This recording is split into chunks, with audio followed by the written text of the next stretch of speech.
Un jour, j'avais 6 ans et en sortant de l'école, une dame me demande si j'étais pas juive. Ce à quoi je lui ai répondu que j'en savais strictement rien. J'ai quand même demandé à ma mère, qui a eu l'air effrayée, j'ai pas très bien compris, mais bon, c'était pas très longtemps après la guerre.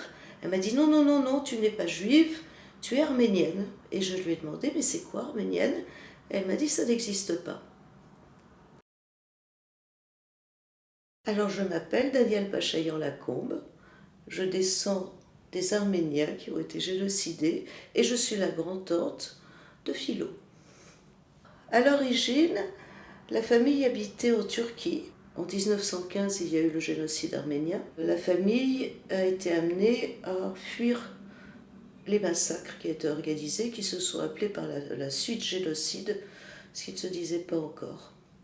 Je vais vous parler de mon grand-père, Aram Beukyan, qui donc habitait à Brousse et qui voulait absolument être médecin, ce qui était interdit par ses parents. La seule solution qu'il a trouvée, c'est de s'enrôler dans l'armée turque pour faire une médecine militaire. Donc il était à Istanbul et ses amis de la caserne lui ont expliqué que le lendemain, on allait arrêter tous les intellectuels et tous les hommes en fait arméniens qui vivaient à Istanbul. Donc il a fichu le camp comme il pouvait. Il a pris des trains, il a marché, il a pris des bateaux, il a essayé par tous les moyens de s'en sortir.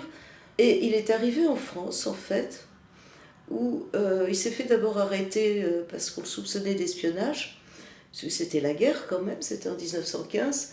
Finalement, il a été relâché et il s'est installé en France, où il a découvert que son diplôme de médecin n'était pas valable. Et ensuite, il s'est attaqué au retour de sa propre famille, parce qu'entre-temps, il avait, je crois, 3 sœurs et 2 frères qui étaient déportés. Il a envoyé de l'argent en Turquie aux gendarmes turcs, qui se sont laissés acheter très facilement et qui sont repartis sur le chemin de la déportation sans les sœurs et les frères de mon grand-père.